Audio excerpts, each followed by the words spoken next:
ईश्वर जिससे अति प्रसन्न होते हैं उसे ये 3 दुर्लभ चीज़ें प्रदान करते हैं।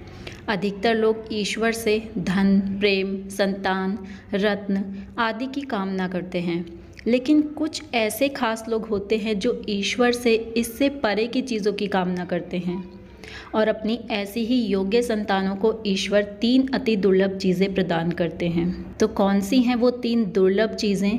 पहली चीज़, ब्रह्मांड के अनंत रहस्यों को जानने की शक्ति। ब्रह्मांड के अंदर अनंत रहस्य हैं जिसको कि साधारण इंसान समझ ही नहीं पाता है। पूरी ज़िंदगी लग जाती है एक रहस्य को समझने के लिए, लेकिन कितनी सारी ऐसी चीज़ें हैं जो इंसान की सोच से, समझ से परे हैं। तो जब भगवान दुर्लभ चीज़ें प्रदान करते हैं तो उसमें जो सबसे पहली चीज़ है वो ब्रह्मांड के अनंत रहस्यों को जानने की शक्ति उस इंसान को प्रदान करते हैं। दूसरी अगर हम चीज़ की बात करें तो दूसरी दुर्लभ चीज़ है एक खास उद्देश्य को पूरा करने की प्रेरणा। व्यक्ति के मन में एक ऐसी प्रेरणा लाना कि वह कोई किताब लिख सके, कोई आविष्कार कर सके या कोई सामाजिक बदलाव ला सके। इस तरह की प्रेरणा भी एक खास उद्देश्य वाले लोगों को दुर्लभ चीज़ के रूप में दी जाती है। और अगर तीसरी दुर्लभ चीज़ की बात करें तो वो है सच्ची भक्ति।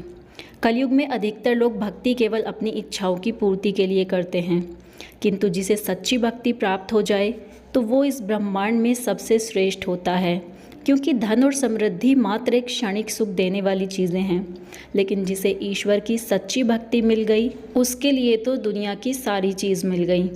वो इंसान ईश्वर की सच्ची संतान है और ये पूरा ब्रह्मांड ही उसकी संपत्ति है, मात्र कागज़ के कुछ टुकड़े नहीं।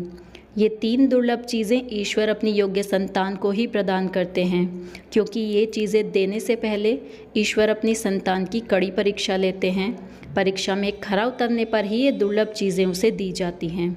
तो अगर आपको भी ये 3 दुर्लभ चीज़ें या इनमें से कोई भी चीज़ मिल जाए तो आपका जीवन धन्य है और किसी चमत्कार से कम नहीं। जय श्री कृष्ण।